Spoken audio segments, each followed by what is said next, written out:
Nero Wolfe and the storm over the East River. Friday, October 17th, started calm enough, which should have been my first warning. By 7 o'clock that evening, the weather had turned vicious, and I mean the kind of vicious that makes cab drivers pull over and strong men reconsider their route home. The storm came barreling up from the Atlantic like it had a personal grievance against Manhattan, and by the time I was helping Fritz clear the dinner dishes, rain was hitting the bulletproof windows of the brownstone at 918 West 35th Street, with the insistence of a bill collector. I'd just settled into my desk in the office, thinking I might catch up on some correspondence that had been gathering dust, when the first real crack of thunder hit. It wasn't one of those polite rumbles that gives you fair warning. This was the kind that rattles your teeth and makes you check if the roof's still attached. Through the reinforced glass, I watched lightning turn the East River into a ribbon of white fire for half a second before the world went dark again. From the hall came the distinctive click of claws on hardwood. Caesar entered first, as always, his massive Doberman frame moving with the kind of deliberate dignity that would make a Supreme Court justice jealous. Mars followed, slightly smaller but twice as alert, his ears pitched forward. Then came the others in their usual order. Apollo, lean and watchful; Minerva, calm as a Buddhist monk; and Diana, the smallest of the five, who made up for size with speed and a sixth sense for trouble.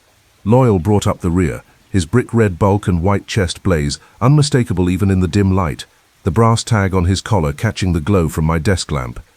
They arranged themselves around the office with the precision of a military unit, which was more or less what they were.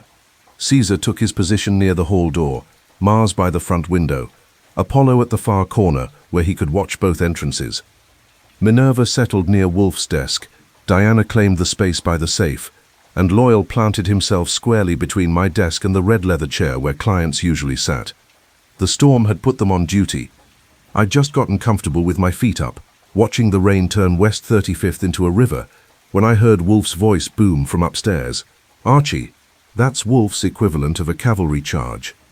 I swung my feet down and headed for the hall. He was descending from the plant rooms, and even in the gloom I could see his face had that particular shade of displeasure he reserves for acts of nature that inconvenience him. Nero Wolfe, all 270 pounds of him draped in a yellow shirt and brown trousers, moved down the stairs with surprising grace for a man of his dimensions, one hand on the rail, the other holding a copy of the latest issue of the Orchid Review. "The barometric pressure," he announced, as if I'd asked, "has dropped an unconscionable amount in the past 2 hours. Fritz informs me we may expect flooding in the low-lying areas." "The East River's probably reconsidering its banks about now," I agreed, following him into the office. "At least we're on high ground, relatively speaking." He settled into his oversized chair behind the desk, placed the magazine precisely in front of him, and glowered at the window. Another crack of thunder made the panes rattle in their frames, though the bulletproof glass held firm as always. Minerva lifted her head briefly, decided the brownstone's defenses were adequate, and went back to resting. "I detest storms," Wolfe said. "I know. The atmospheric disturbance affects the orchids. The humidity becomes impossible to regulate properly. The temperature fluctuates. It is an abomination. Nature's rude like that." He shot me a look that could have curdled milk. "Your flippancy does not improve matters. But it passes the time until the storm moves on, which the radio says should be around midnight. Until then, we're stuck here in our fortress, safe and dry, with Fritz's chicken breasts in tarragon cream, probably still available in the kitchen, a case of decent beer in the fridge, and nothing more pressing than your orchid catalogue to keep you occupied. There are worse Fridays." He grunted, which from Wolfe can mean anything from grudging agreement to suppressed homicide. He opened the Orchid Review and appeared to settle in for the evening. Caesar, satisfied that Wolfe was positioned and secure, lay down by the hall door with his massive head on his paws, though his eyes stayed open and alert. Mars remained standing by the window, watching the street. For 20 minutes the only sounds were the storm, the occasional rustle of Wolfe turning pages, and the quiet breathing of 6 dogs on guard duty. I went through 3 letters, filed 2 reports, and was contemplating whether to risk the weather for a walk to the corner for cigarettes when the buzzer sounded. Not the front door buzzer. That's a simple ring.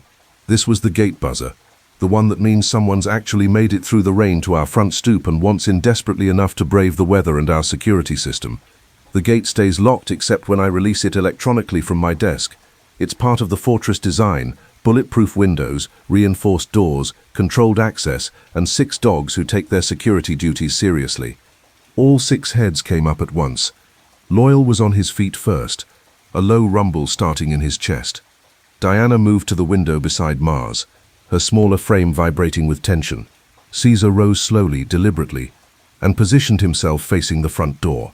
Apollo and Minerva flanked him, and all 5 Dobermans had that particular intensity that meant stranger approaching, identity unknown, threat level undetermined.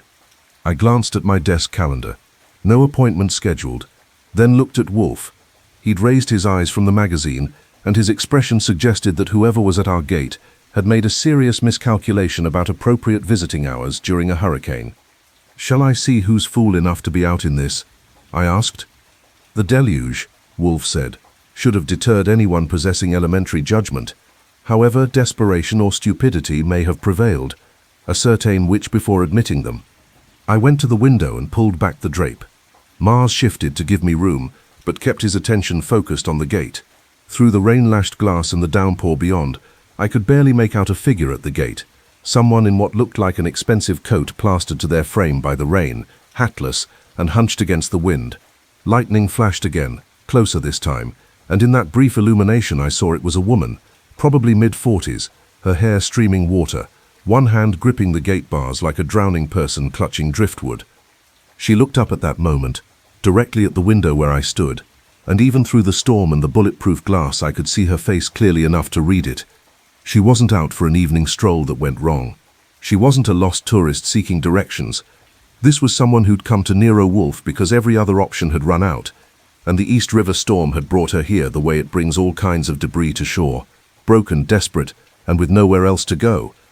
"Well," Wolf demanded from behind me. I let the drape fall back. Caesar had moved closer to the door, and Loyal was at my heel, his notched ear cocked forward, his barrel chest solid as an anchor. The storm hammered at our fortress, and somewhere in the darkness beyond our bulletproof windows, something had gone wrong enough to drive a woman through a tempest to our door. "Female," I reported, "soaked through, expensive clothes, scared out of her wits, and holding onto our gate like it's the last solid thing in New York. My guess? She's not here about orchids." Wolf closed his magazine with exaggerated patience. "Show her in." I hit the buzzer release, and through the window, I saw the gate swing open. The storm swallowed her again as she moved toward our door. I opened the front door just as she reached the top step, and the storm tried to follow her inside. Wind drove rain across the threshold in sheets, and I had to put my shoulder against the door to get it closed again. She stood in the vestibule dripping like she'd been pulled from the river itself. Her coat, which had probably cost someone $300 at Bergdorf's, now a sodden ruin that clung to her frame. "Come in," I said, which was pointless since she was already in, but it gave me a moment to size her up properly. Mid-40s, like I'd guessed, dark hair plastered to her skull, good bones in her face, the kind that come from generations of people who knew which fork to use. But her eyes were what stopped me. Not just frightened, but hunted. She looked like someone who'd been running, and had finally found a wall to put her back against. "Mr. Wolf?" she managed through chattering teeth. "In the office. This way." I took her elbow. She was shaking hard enough that I wasn't sure she'd make it down the hall unassisted, and steered her toward the office. The dogs had arranged themselves in a semicircle facing the door, Caesar front and center, the others in formation behind him. It was impressive and more than a little intimidating, which was the point. She stopped dead when she saw them. "They're civilized," I assured her. "Mostly. Just don't make any sudden moves, and keep your hands where they can see them. House rules." "I do," she swallowed hard, looking from the dogs to Wolf, who had swiveled his chair to face the door and was regarding her with the enthusiasm of a man watching his tax assessment arrive. "I need help." "Madam," Wolf said, his tone suggesting he'd rather be doing almost anything else, "you are depositing a considerable quantity of East River water on Fritz's floor. Archie, fetch towels." I left her standing there. Caesar had moved aside slightly, which for him was practically rolling out a welcome mat, and headed for the bathroom. When I returned with an armful of towels, she was still rooted in place, water pooling around her shoes. I draped one towel over her shoulders and handed her 2 more. "The red leather chair," I told her. "Sit before you fall." She moved like someone in a dream, sinking into the chair with the careful precision of the exhausted loyal, had moved closer, his brick-red head tilted as he studied her. After a moment he sat down near her feet, which in his language meant, "No immediate threat detected, but I'm watching." The other dogs relaxed fractionally, but maintained their positions. Wolf waited until she'd blotted some of the water from her face and hair before speaking. "Your name?" "Beatrice Strand." Her voice was stronger now, educated, the kind of accent that comes from good schools and summer houses in the Berkshires. "Mrs. Beatrice Strand. I live on Sutton Place. I came because..." She stopped, looked at the dogs, then at me, then back to Wolf. "Because my husband is dead, and the police think it was an accident, but it wasn't." "The police," Wolf said, "are occasionally competent, if they have determined." "They're wrong." She sat forward, gripping the towel. "They're wrong because they don't know what I know. They don't know about the letters, or the threats, or..." She stopped again, this time because her voice had risen, and Mars had taken 2 steps forward, his attention sharpening. She lowered her voice carefully. "Or what happened 3 weeks ago." I'd taken my position at my desk, notebook out, pen ready. "When did your husband die?" "Last night. They found him this morning at dawn, near the Brooklyn Bridge, where the old ferry docks used to be. They said he'd gone out in the storm, slipped on the wet stones, hit his head, and drowned in the river. But Philip would never have gone down there at night, especially not in weather like this. He was terrified of storms, had been since childhood." Wolf's eyes had half closed, which meant he was listening despite his better judgment. Yet he was found there, because someone killed him and put him there. She was shaking again, but this time it wasn't entirely from the cold.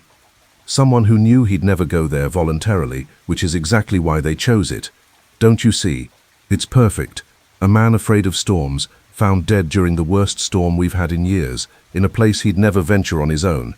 The police see coincidence. I see murder." "What did your husband do for a living?" I asked. "He was a marine engineer. He worked for Harland Maritime Consulting. They advise shipping companies on harbor improvements, dock construction, river traffic patterns. Philip specialized in East River projects. He'd been working on the new pier developments in Brooklyn for the past 2 years." Wolf shifted his bulk, which made his chair creak in protest. "And these threats you mentioned?" "Letters, 3 of them over the past month, delivered to our apartment, always after dark, always left at the doorman's desk with no indication of who'd brought them." She fumbled in her coat pocket and produced a sodden envelope, which she held out toward me. "This is the last one. It came 5 days ago." I took it carefully. The ink had run, but the envelope itself was expensive linen stock, the kind you'd use for wedding invitations. I extracted the letter inside, equally ruined by water, but enough words were still legible to get the sense of it. "Your husband knows what he did. The river remembers. If he speaks, he drowns." The handwriting was educated, the threat oblique but unmistakable. I showed it to Wolf, who read it without touching it, his lips pushing out and pulling back, his version of a shrug. "This could mean anything," he observed. "Corporate espionage, a disgruntled employee, a personal grudge, blackmail, or nothing at all, an elaborate hoax. It means," Mrs. Strand said with sudden fierceness, "that someone killed my husband and made it look like the storm did it. And I need you to prove it before they get away with it." "The police," Wolf began. "Will do nothing. Inspector Kramer came to the apartment this morning. He was sympathetic, professional, and utterly convinced it was an accident. He said the medical examiner found water in Philip's lungs, a contusion on his temple consistent with a fall, and no signs of struggle. He said sometimes men do inexplicable things during storms, get disoriented, act irrationally. He practically patted my head and told me to grieve quietly." Wolf's expression suggested he had considerable sympathy for Kramer's position. "If the physical evidence..." "Mr. Wolf," she leaned forward again, and this time Loyal stood up, moving to stand beside her chair, not threateningly, but attentively, as if he recognized genuine distress, and felt obliged to acknowledge it. "My husband was murdered. I know it, and if you won't help me prove it, then whoever killed him will have succeeded completely.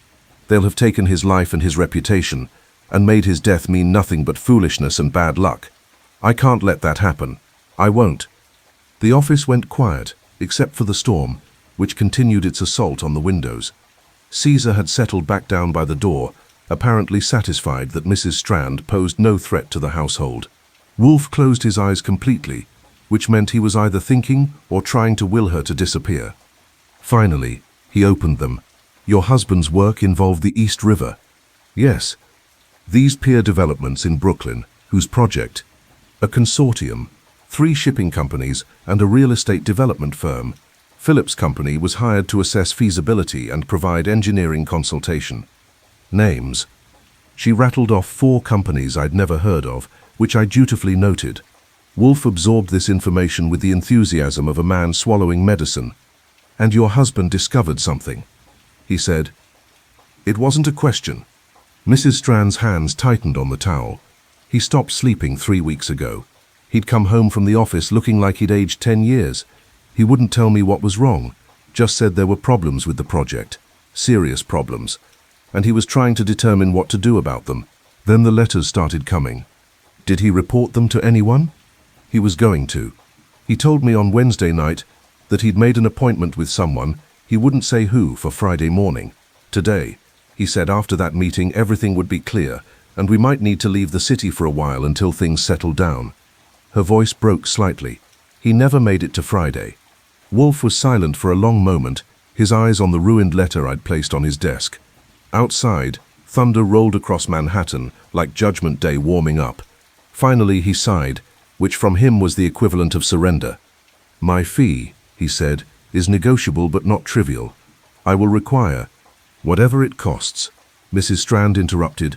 Philip had life insurance, savings, investments. I don't care about the money.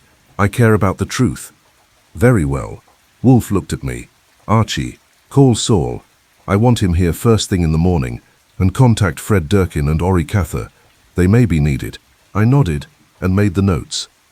Mrs. Strand had slumped slightly in the chair, relief washing over her face, like the rain still washing down our windows. Thank you, she whispered. Wolfe waved it away. Thank me when the matter is resolved. For now, go home. Lock your doors and speak to no one about this conversation. If the threats were genuine, the person who sent them may be watching you. Archie will see you out. I stood and helped her from the chair. Loyal escorted us to the front door, his brass collar glinting in the hall light. At the threshold, Mrs. Strand turned back. Do you believe me? She asked. About the murder? I glanced back at the office, where Wolfe sat studying the waterlogged letter like it held the secrets of the universe. He took the case, I said. That's answer enough. I opened the door, and the storm swallowed her again. Saturday morning arrived with the storm mostly spent, leaving behind that peculiar clarity that follows violence, the kind of light that makes everything look freshly minted and slightly unreal. I'd called Saul Panzer at 8, rousing him from what he claimed was important surveillance work, but sounded suspiciously like Saturday morning coffee and newspapers. He'd be at the brownstone by 10. Fred Durkin. I'd reached at 9, catching him between breakfast and whatever Fred does on weekends that involves bowling. Ori Cather's line had been busy, which probably meant he was talking some woman into believing his latest story, but I left a message with his service. By 9:30 I was in the Heron sedan heading toward Brooklyn, with Wolfe's instructions ringing in my ears. Examine the scene, interview anyone who saw anything, determine whether Philip Strand's death was remotely plausible as an accident, and return before lunch because Fritz was making sausages in wine sauce, and Wolfe expected me present to appreciate them properly.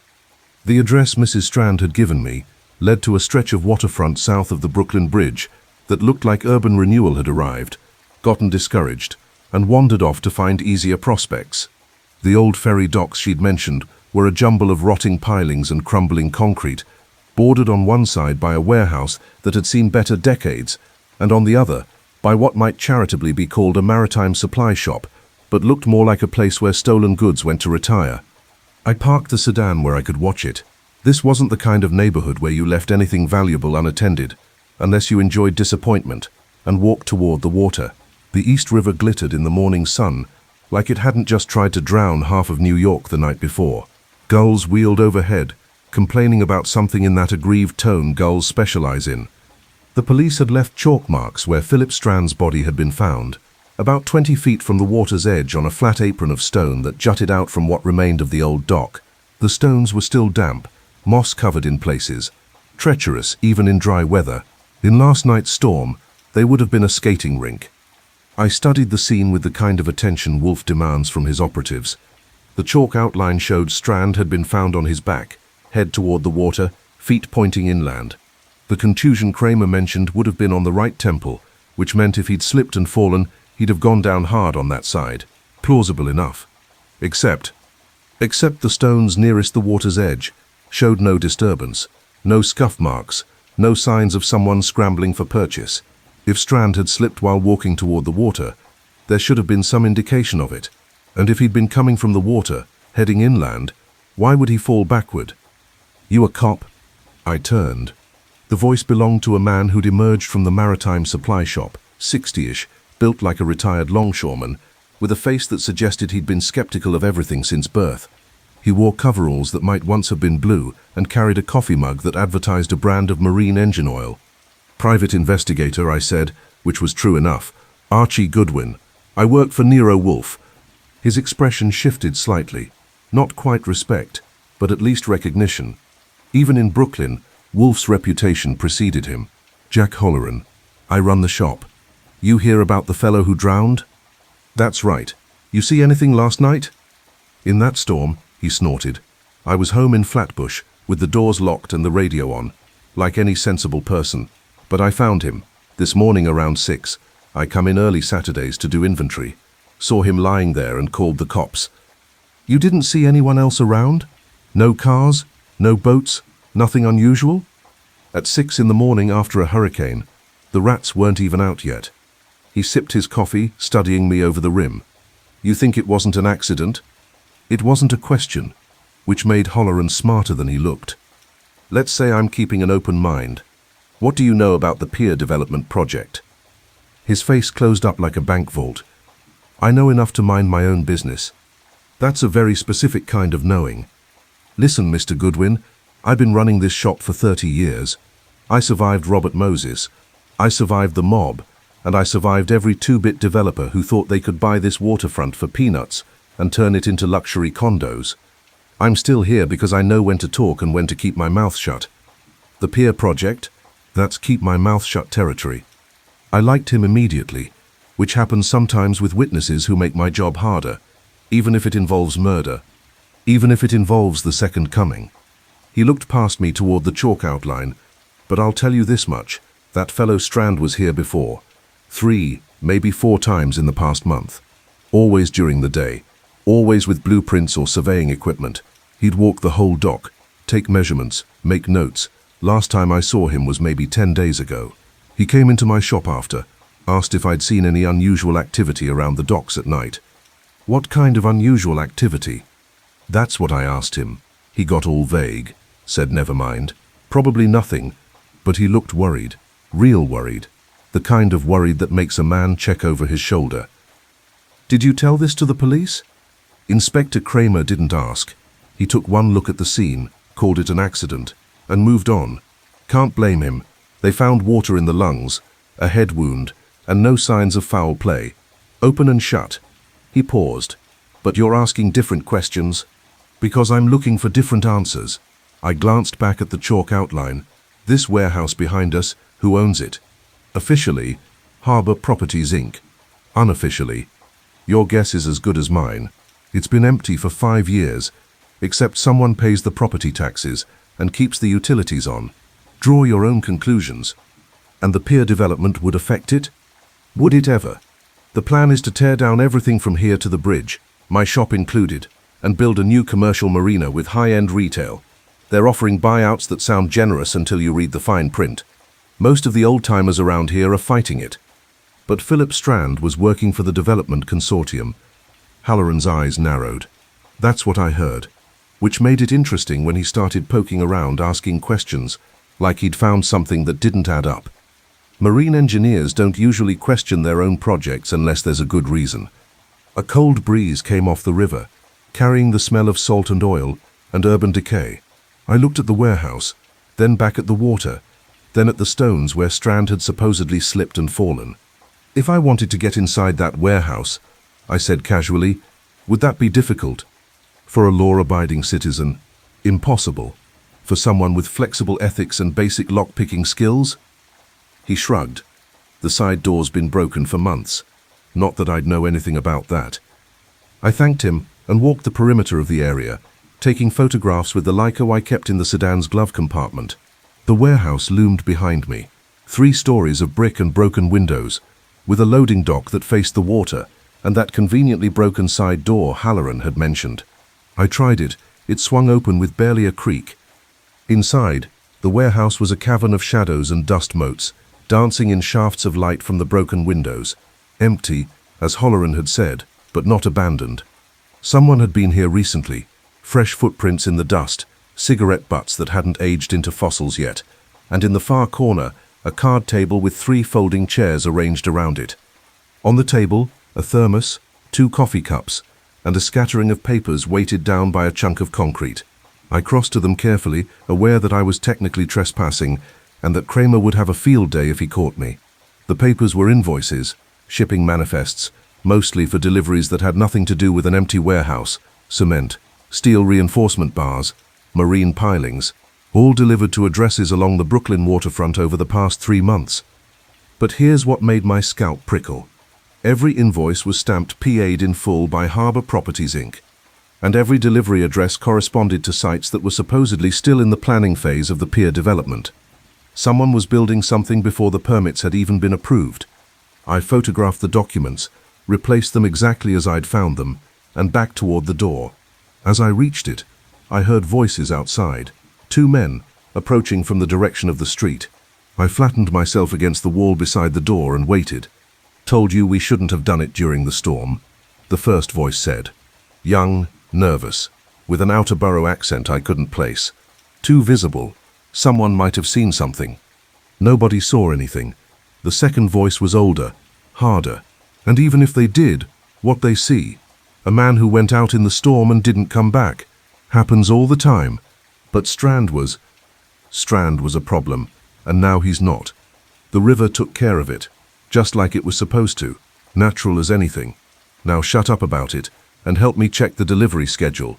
The next shipment comes in Tuesday, and if anyone's watching. The voices faded as they moved past the warehouse toward the docks. I waited 30 seconds, then slipped out the side door and headed for the sedan at a pace that wouldn't attract attention, but wouldn't waste time either. Halfway there, I glanced back. 2 figures stood by the water's edge, examining something on a clipboard.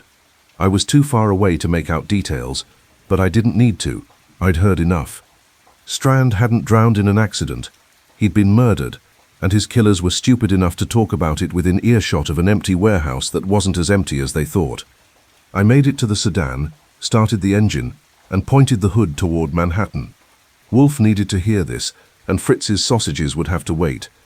The river glittered behind me, keeping its secrets a little while longer. I made it back to the brownstone by 11:15, which meant I'd missed Saul's arrival, but caught Wolf between his morning session in the plant rooms and whatever sedentary activities he'd planned for the rest of the day. I found him in the office with Saul Panzer occupying the red leather chair, looking like he always did, unremarkable in the way that made him the best operative in New York. Average height, forgettable face, the kind of man you'd pass on the street without noticing, which was exactly why he was worth double his fee. The dogs had accepted Saul's presence with the ease of long familiarity. Caesar had barely lifted his head when I entered, and Loyal was sprawled near Saul's feet, getting his ears scratched in that methodical way Saul had with animals.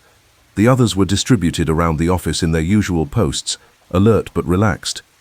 "You're late," Wolf observed without looking up from the book he was reading. Something in French with a lurid cover suggesting romance or murder or possibly both. "I'm alive and unshot, which counts as punctual under the circumstances."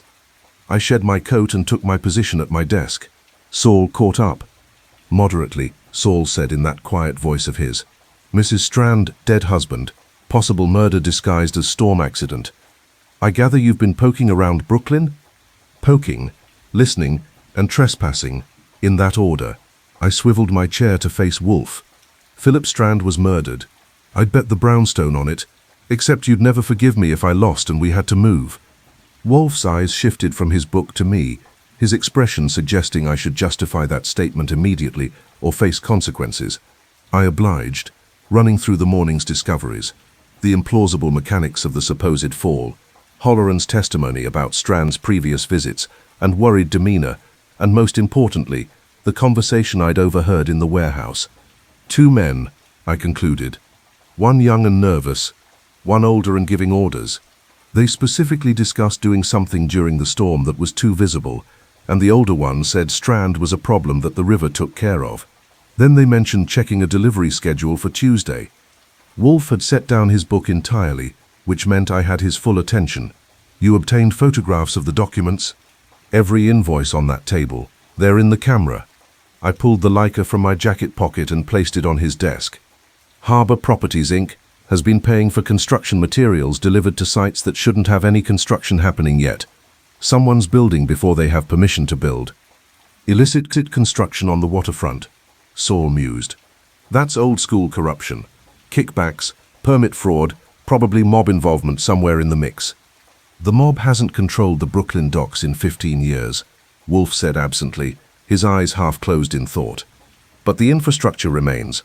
Old connections, established channels of influence, men who remember how things were done before reform became fashionable.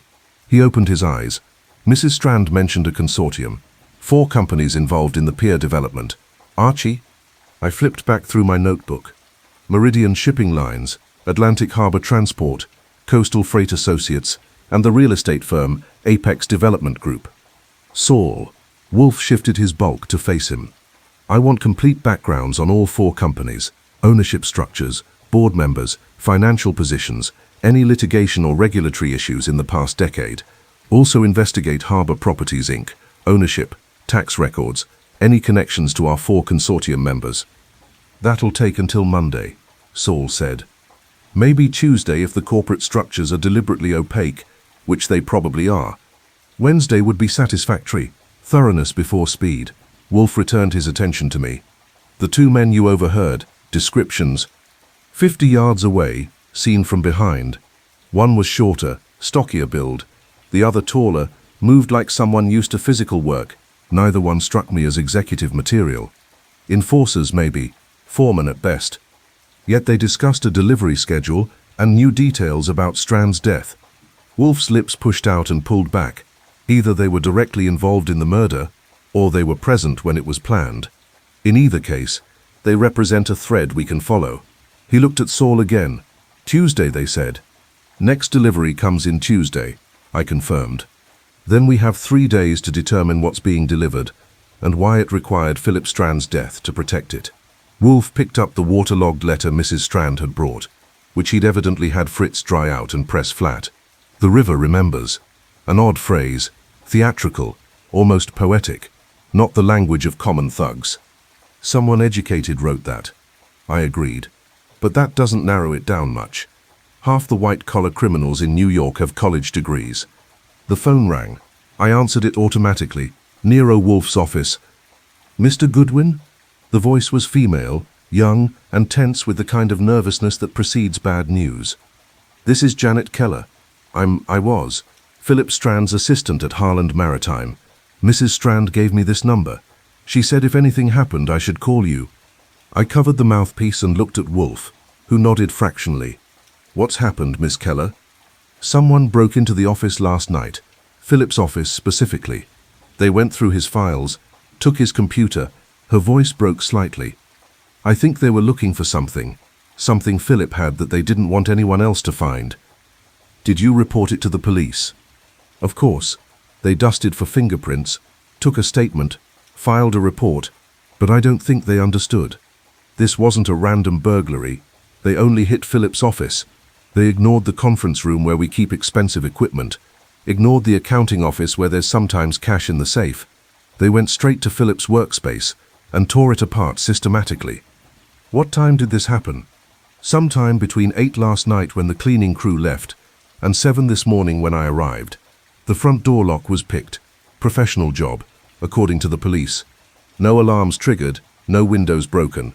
Whoever it was knew what they were doing. I thought about the 2 men I'd overheard.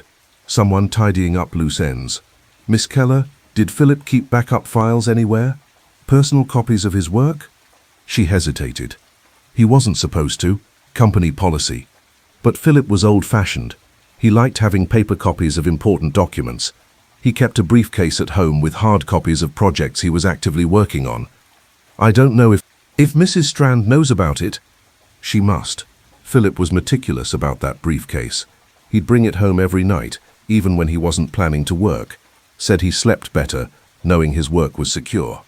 I thanked her, got her contact information, and hung up. Both Wolf and Saul were watching me expectantly. Strand's office was professionally burgled last night, I reported.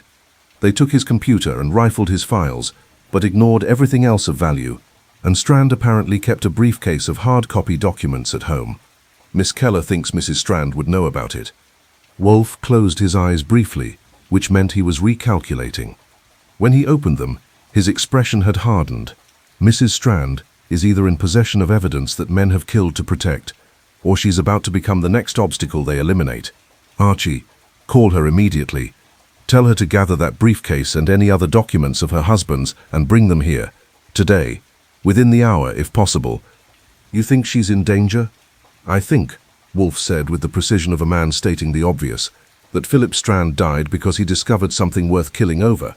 If that discovery exists in documentary form, and Mrs. Strand has it, then she's standing between criminals and their survival. That position has proven fatal before. I reached for the phone, but it rang before I could lift the receiver. This time the voice was male, gravelly, and unmistakably official. Goodwin.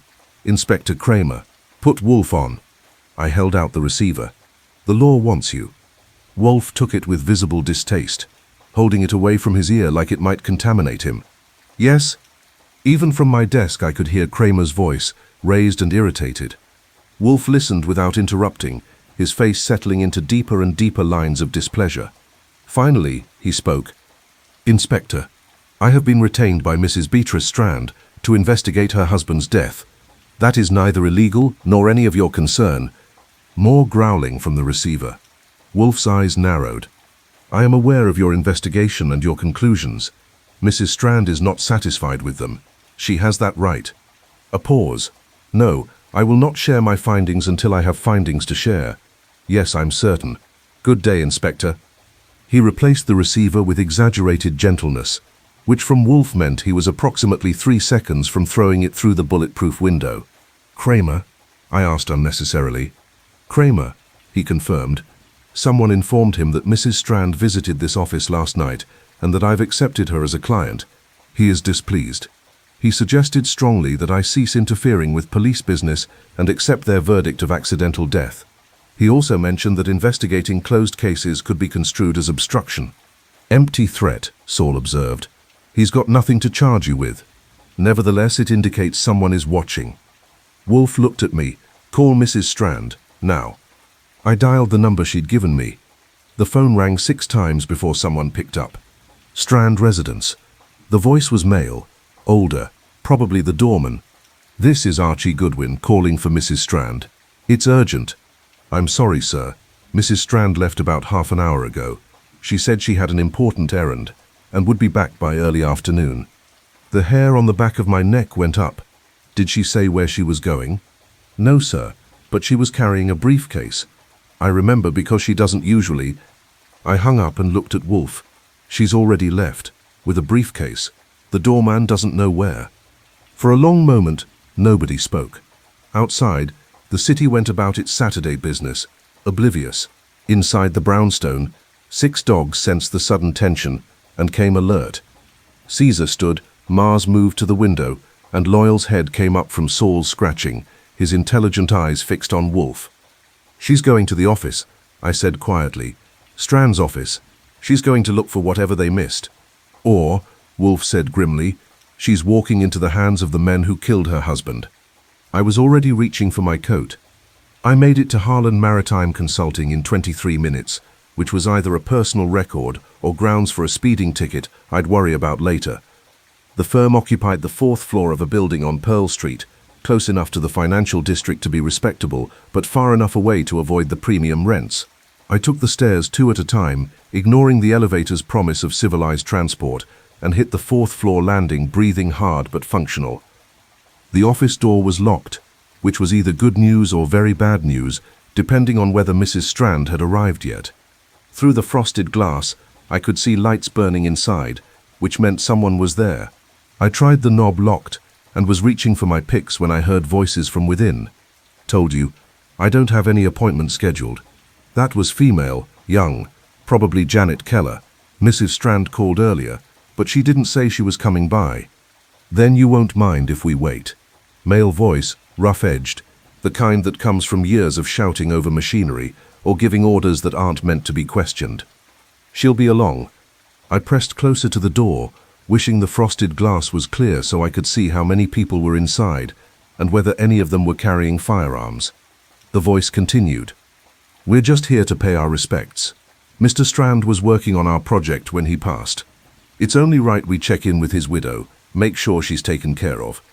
That's very thoughtful, Keller said, her voice tight with the kind of fear people try to hide and fail at. But I really think you should leave. I'm closing up soon, and we'll wait outside then, in the hallway, where we can see the elevator. Footsteps approached the door. I had about 3 seconds to decide whether to stand my ground and confront whoever was coming through, or retreat and regroup. The smart move was retreat. I didn't know how many of them there were, didn't know if they were armed, and getting into a brawl in a hallway wouldn't help Mrs. Strand if she walked into it.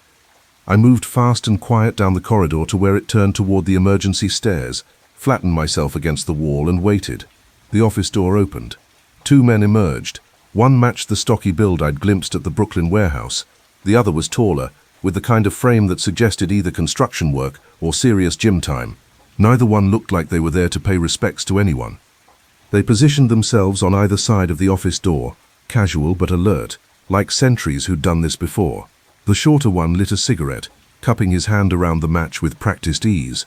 The taller one leaned against the wall and settled in to wait. I checked my watch, 11:45. If Mrs. Strand was coming here, she'd arrive any minute, and if I didn't intercept her before she reached the 4th floor, she'd walk straight into whatever these two had planned. I slipped into the emergency stairwell and descended to the 3rd floor, then took the regular stairs down to the lobby, moving as fast as silence allowed.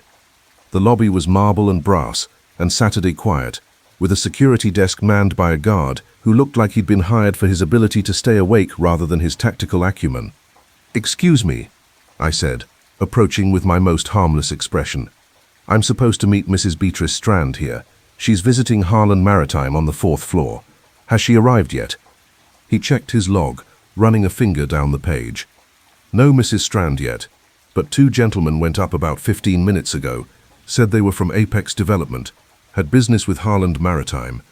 Apex Development, one of the consortium members. The pieces were connecting faster than I liked. These gentlemen give names.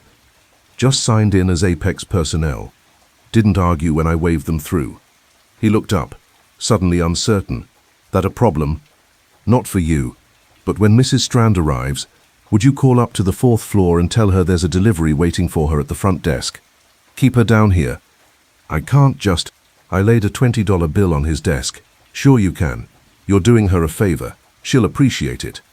He looked at the 20, looked at me, and the 20 disappeared into his pocket.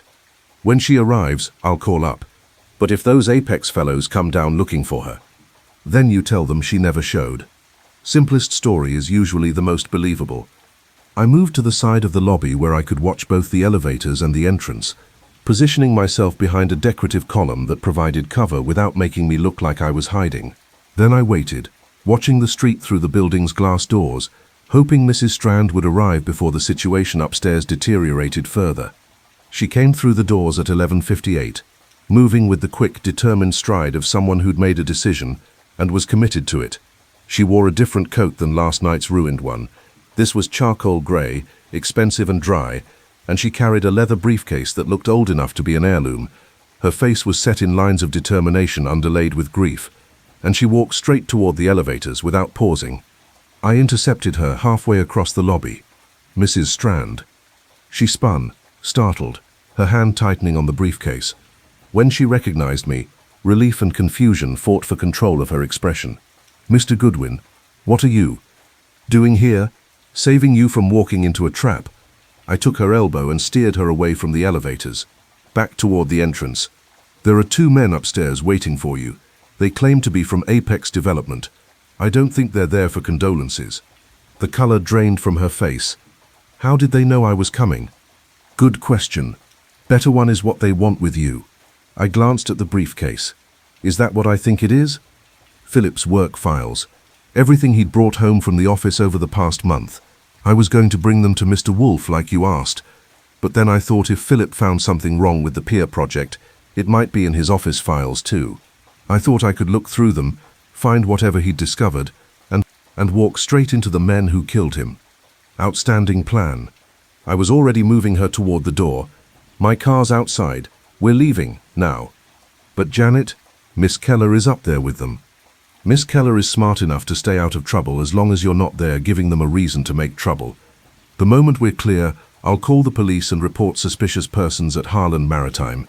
They'll send a car, the men will leave, and Miss Keller walks away clean. We made it to the street.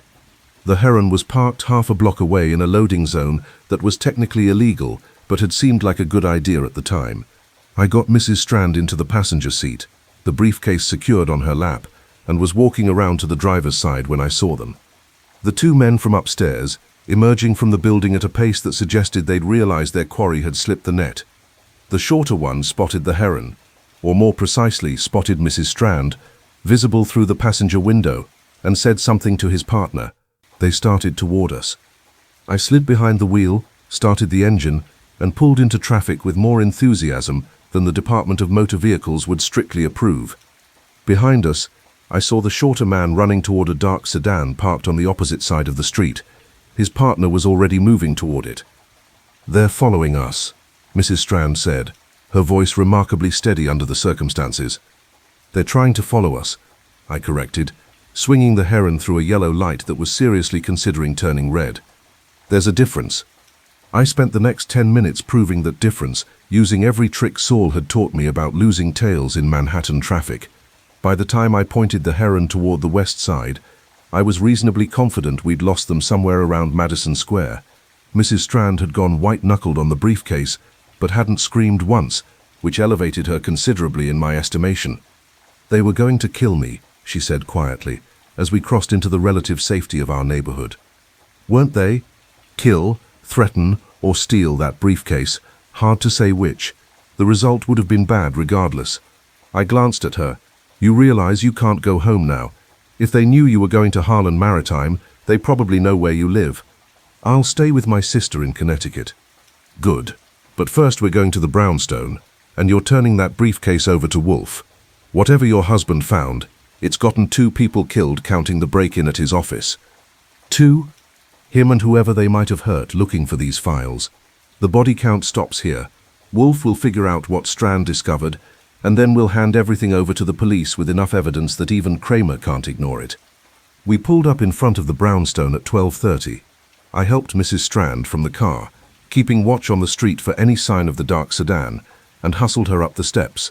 The gate buzzed open before I could reach for my keys. Saul had been watching from the window. Inside, the dogs greeted us with their usual efficiency. Caesar assessed Mrs. Strand, remembered her from last night, and returned to his post. The others followed his lead, though Loyal came closer, his intelligent eyes studying her face before apparently deciding she was under stress and needed acknowledgement. He pressed against her leg briefly, solidarity, not affection, then moved away. Wolfe was in the office, exactly where I'd left him, though he'd progressed from the French romance to what looked like a seed catalogue. He set it aside as we entered. "Mrs. Strand, I trust Archie has explained the situation." He said, "There were men waiting for me. Men who might have." She stopped, swallowed, and started again. "Men who killed Philip." "Almost certainly. The briefcase, please." She handed it over like she was surrendering something precious and irreplaceable, which in a way she was. It was the last piece of her husband's life, the work that had gotten him killed. Wolfe accepted it, placed it on his desk, and opened it with careful deliberation. Inside were files, dozens of them, meticulously organized, each labeled in neat handwriting. Peer survey reports, structural assessments, environmental impact, cost projections, building permits. Wolfe selected one at random, building permits, and began reading. His expression didn't change, but I'd worked with him long enough to recognize the subtle shift in his posture that meant he'd found something interesting. After 5 minutes, He set the file down and selected another. Then another. Finally, he looked up. "Mrs. Strand," he said quietly, "your husband was an honest man working for dishonest people. What he discovered would have destroyed the peer development project and sent several important people to prison. No wonder they killed him." "What did he find?" she whispered. Wolf's smile was thin and cold. "Fraud, on a scale impressive even by New York standards." Wolf pushed the file across the desk toward me. "Archie, the permits, if you please." I took it and flipped through pages of official documents, building permits, zoning variances, environmental clearances. At first glance, they looked legitimate enough, complete with official stamps, signature lines, and the kind of bureaucratic density that makes eyes glaze over, which was probably the point. "These look genuine," I said. "They are genuine," Wolf corrected. "That's what makes the fraud elegant. Every document is authentic, properly filed, legally binding. The deception lies not in the documents themselves, but in what they permit." Mrs. Strand had moved to stand beside my chair, looking down at the files. "I don't understand. If the permits are real, examine the dates." Wolf tapped one thick finger on a document. "This permit authorizes demolition of existing structures along a quarter-mile stretch of the Brooklyn waterfront. Filed and approved 8 months ago. Now look at this one." He passed me another file, Environmental Impact. Inside were reports assessing soil contamination, water quality, and structural integrity of the river bottom. The dates were more recent, but the conclusions were damning. Significant industrial pollution, unstable riverbed composition, and contamination levels that would require extensive remediation before any construction could legally proceed. "The environmental assessment came after the demolition permit," I said slowly, working it through. "They tore down buildings before they knew if the site was even usable." "Worse," Wolf said. "They knew the site was contaminated before they applied for the demolition permit. Philip Strand's notes indicate he discovered soil samples taken 18 months ago, samples that showed contamination levels far exceeding legal limits. Those samples were never submitted to the Environmental Review Board." Saul had moved closer, reading over my shoulder. "So they hid the contamination, got approval to demolish based on false information, and proceeded with construction before the real environmental assessment could stop them." "Precisely. But that's merely the foundation of the fraud." Wolf selected another file, Cost Projections. The pier development was publicly funded. The city allocated $42 million for waterfront improvements, believing they were financing a legitimate commercial marina and retail complex. The consortium members, Meridian Shipping, Atlantic Harbor Transport, Coastal Freight, and Apex Development, were contracted to build it. "But they're building something else," Mrs. Strand said quietly. "They're building nothing at all." Wolf's eyes were cold. Or more accurately, they're constructing the minimum necessary to maintain the illusion of progress while diverting the majority of funds elsewhere. Observe the invoices Archie photographed this morning. I'd had those developed at a 1-hour shop on the way back from Brooklyn. Now I spread them across Wolf's desk. 12 invoices for materials delivered to the waterfront site over the past 3 months. Concrete, steel, pilings, lumber, hundreds of thousands of dollars in materials. Cross-reference those deliveries with the construction timeline in Philip Strand's project files, Wolf instructed. I did. It took 5 minutes of comparing dates and quantities, but the pattern emerged like a picture developing in chemicals. The materials being delivered bore no relationship to the construction that was supposed to be happening. Too much concrete for the foundation work authorized. Not enough steel for the structural supports required. Pilings delivered to the wrong dock sections entirely. "They're falsifying delivery records," I said, "claiming materials are going to the pier project when they're actually going somewhere else." "Or nowhere at all," Saul added. "Invoice fraud. You bill the city for materials you never actually use on the project. Pocket the difference." "An enterprise requiring cooperation at multiple levels," Wolf observed. "Shipping companies to provide false manifests, construction foremen to sign off on deliveries that never arrived, inspectors to approve work that was never completed, and somewhere at the center, someone coordinating all of it." He looked at Mrs. Strand. "Your husband discovered this 3 weeks ago." She nodded, her face pale. "He came home one night in mid-September. He'd been doing a routine inspection of the foundation work and noticed the concrete didn't match the specifications in his engineering report. He thought it was a mistake at first, that perhaps the contractor had substituted a different grade. But when he checked the delivery manifests against what had actually been poured, the numbers didn't add up. He began investigating, Wolfe said. It wasn't a question. He couldn't help himself. Philip was meticulous about his work. He started pulling old invoices, comparing them to site photographs, measuring what had actually been built against what the paperwork claimed. The more he looked, the worse it got. He told me the entire project was a shell, a facade of legitimate construction hiding systematic theft of public funds. And he made an appointment to report his findings, I said, remembering what she'd told us last night. For yesterday morning, Friday, with someone he wouldn't identify. A city official, presumably, Wolfe said, someone with authority to investigate municipal corruption. But Philip Strand never made that meeting. Instead, he was murdered Thursday night and left where the storm would make his death appear accidental. The office went quiet, except for the ticking of the wall clock and the soft breathing of the dogs. Caesar had moved closer to Wolfe's desk during the discussion, his massive head lowered, ears forward. The others maintained their positions, but their attention had sharpened. They sensed something, tension, perhaps, or the peculiar stillness that comes before violence. Mrs. Strand broke the silence. How much money are we talking about? Wolfe consulted the files again, his thick fingers moving through papers with surprising delicacy. Based on Philip's calculations, conservatively, $15 to $20 million diverted from the pier project over the past 8 months. Given the pace of false invoicing, the total will exceed $30 million before the construction timeline expires. She sat down heavily in the red leather chair. $30 million. A sufficient motive for murder, Wolfe said dryly. Men have been killed for considerably less. But the financial theft, while substantial, is secondary to the larger problem. Which is? I asked. The pier is supposed to support commercial shipping traffic, heavy vessels, cargo operations, sustained weight loads. If the foundation work was compromised by using inferior materials or skipping essential engineering steps, the structure will fail, not immediately, but eventually, catastrophically. He looked at Mrs. Strand. Your husband understood this. His notes indicate concern, not merely about the fraud, but about the potential loss of life when an inadequately built pier collapses under load. That's why he couldn't just walk away, she said softly. Philip could have quit the project, found other work, but people would use that pier. Ships would dock there. If it collapsed, dozens would die, Wolfe finished. Perhaps hundreds, depending on circumstances. Your husband was murdered not merely because he discovered fraud, but because he refused to be complicit in future deaths.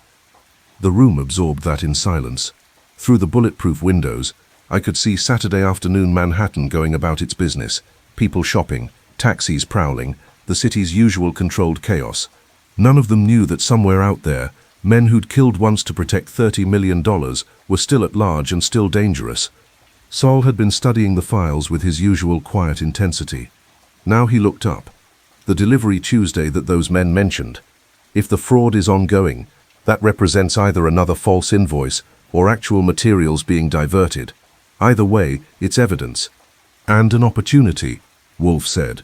If we can document what arrives versus what the manifests claim, we have proof of active fraud. Combined with Philip Strand's engineering analysis, it becomes impossible to dismiss as accounting errors or bureaucratic confusion. You want to stake out the Brooklyn docks Tuesday morning, I said. I want you to stake out the Brooklyn docks Tuesday morning, with photographic evidence of the delivery, detailed notes and sufficient witnesses to satisfy a prosecutor's burden of proof. He glanced at Saul. You'll accompany him. Fred Durkin as well, if he's available. 3 sets of eyes, 3 cameras, 3 people who can testify to what they observed. And what exactly will we be observing? Saul asked. That, Wolfe said, depends on what arrives. Legitimate materials for legitimate construction? Then we've misread the situation, and I'll compose a gracious apology to the consortium. But if the delivery is falsified, diverted or simply non-existent while the paperwork claims otherwise, then we'll have evidence of ongoing criminal conspiracy. Mrs. Strand leaned forward. What about the men who came after me today? They know I have Philip's files. They'll try again. They will indeed, which is why you're leaving New York immediately. Wolfe shifted his bulk to look at her directly. You mentioned a sister in Connecticut. Go there today. Don't return until this matter is resolved. Archie will drive you to Grand Central, ensure you board safely, and confirm no one follows. My apartment will be watched, I said. Don't go back for anything. Whatever you need, buy it in Connecticut. Send us the bill. She opened her mouth to protest, thought better of it, and nodded. How long? 3 days, Wolfe said. Perhaps 4. By Thursday we'll either have enough evidence to turn over to the proper authorities, or we'll have determined that your husband died for secrets we cannot prove. In either case, you'll be safer away from New York while dangerous men are still at large. I stood and collected my coat. I'll get her on the 2:15 to New Haven. That gives me enough time to make sure we're not followed and still get back before dinner. Fritz is preparing duck, Wolfe mentioned, as if this was relevant to murder investigations. With juniper sauce. Be prompt. Mrs. Strand gathered her things. She'd come with only her coat and the briefcase, which now rested on Wolfe's desk like evidence at a trial. She paused at the office door, looking back at the files that represented her husband's last work. Mr. Wolfe, when you find who killed Philip, justice, Mrs. Strand, is the province of courts and law. I merely provide them with the facts necessary to reach appropriate conclusions. His eyes met hers. But yes, we will find them. She nodded once, satisfied with that promise, and preceded me into the hall. Loyal followed us to the front door, his way of acknowledging departure, then returned to the office once we were safely through. As I helped Mrs. Strand into the Heron, I glanced back at the brownstone. Through the bulletproof windows of the office, I could see Wolfe's silhouette at his desk, Saul standing beside him, both men studying the files that had gotten Philip Strand killed. 3 days, Wolfe had said. By Thursday we'd have answers. I started the engine and pointed us toward Grand Central, hoping Wolfe's confidence was justified, and wondering what Tuesday's delivery would reveal. The city flowed past us, keeping its secrets a little while longer. Tuesday morning arrived cold and grey, with the kind of persistent drizzle that makes you question whether the previous week's storm had ever really ended, or just paused to gather strength. I'd spent Monday doing legwork, tracking down building inspectors, interviewing dock workers who'd suddenly remembered pressing appointments elsewhere, and generally confirming that the peer development project had more people running from questions than answering them. Saul had delivered his research Monday evening, comprehensive files on all 4 consortium members that read like a directory of creative accounting and questionable business practices. Meridian Shipping had 3 outstanding liens and a history of labor disputes. Atlantic Harbor Transport's ownership structure involved so many shell corporations that Saul admitted he'd given up tracing them all after hitting the 15th layer. Coastal Freight Associates had been investigated twice by the Port Authority for manifest irregularities, but never charged. And Apex Development, the real estate arm of this distinguished group, had board members with connections to everyone from City Hall to the Teamsters. Harbor Properties Inc., the mysterious warehouse owner, turned out to be registered to a lawyer named Marcus Gibbon, who specialized in representing clients who preferred anonymity. Saul had tried calling Gibbon's office and been told Mr. Gibbon was unavailable, out of the country, and not expected back until further notice, which was lawyer speak for, stop asking questions. Now it was 6:30 Tuesday morning, and I was parked 3 blocks from the Brooklyn waterfront, with Saul in the passenger seat and Fred Durkin occupying the back like a friendly mountain. Fred had brought coffee in a thermos the size of a fire extinguisher and sandwiches wrapped in wax paper, because Fred's theory of surveillance involved regular feeding intervals. You said 7 o'clock, Fred asked around a mouthful of ham and Swiss. That's what the invoice indicated, I said, watching the street through the Heron's rain-spattered windshield. Delivery scheduled for 0700 hours, to be received and signed for by site foreman, which means someone has to be here to accept it. Assuming there's actually something to deliver, Saul added. He had his camera ready, a professional model with a telephoto lens that could photograph a fly's expression from 50 yards. I had a similar setup, and Fred had brought binoculars because Fred liked to see what he was looking at.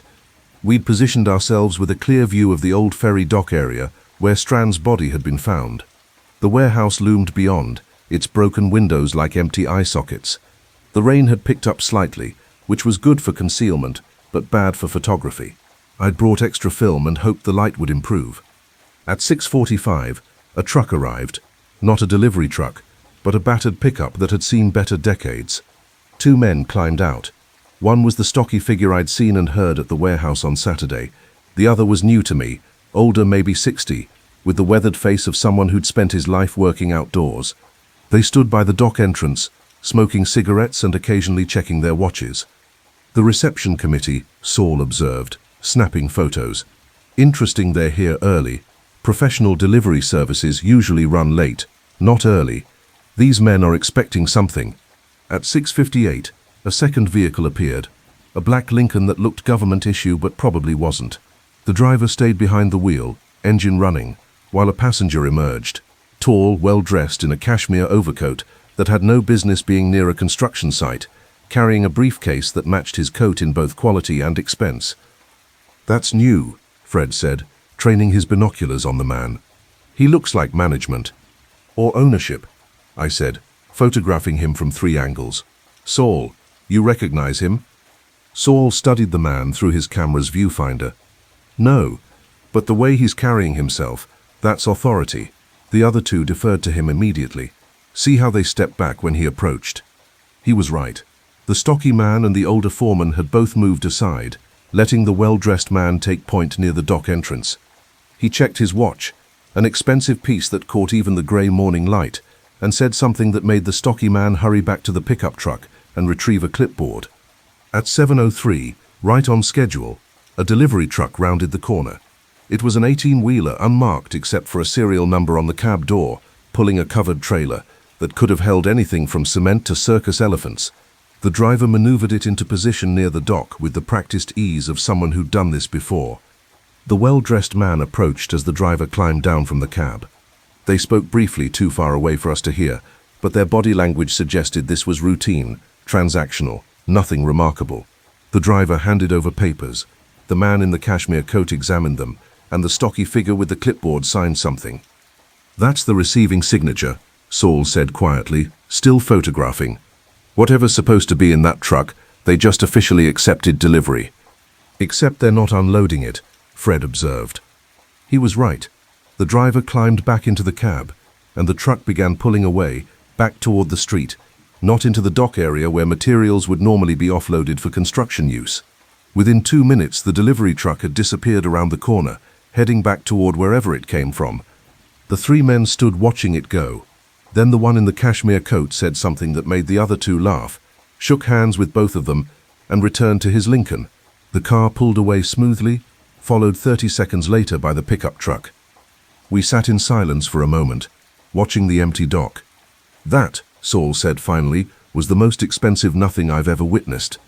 Invoice says 2,000 cubic feet of reinforced concrete pilings," I said, consulting my notes from the documents we'd photographed. "Value $47,000. Scheduled delivery, received and signed for.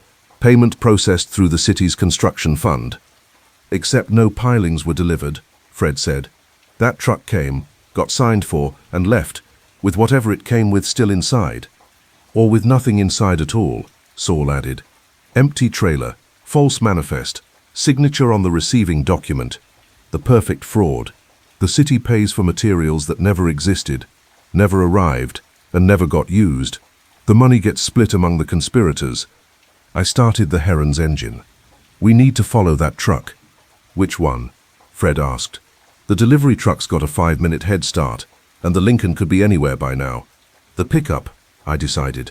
"Those 2 men are local workers or foremen. They'll lead us back to wherever this operation is based. Maybe the warehouse, maybe somewhere else. Either way, they're our connection to who's running this." I pulled into traffic, keeping the pickup's taillights in view but staying far enough back to avoid notice. Saul had his camera ready, Fred had his binoculars, and I had that peculiar sensation in my gut that means you're about to find something you weren't expecting. The pickup didn't head toward the warehouse. Instead, it wound through Brooklyn's surface streets, heading inland, away from the waterfront.